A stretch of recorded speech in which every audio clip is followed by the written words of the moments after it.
If you want to set a custom notification sound on Samsung Galaxy S25 Ultra, if you have already downloaded the audio file that you wish to set as the notification sound, then we can go to My Files app. So go to the Samsung folder and you should be able to find My Files here.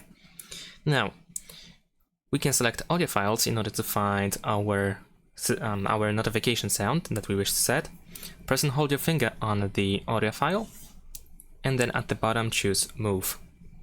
Here we need to select internal storage at the top, then scroll down and find Notifications folder. Select the Notifications folder and choose Move here.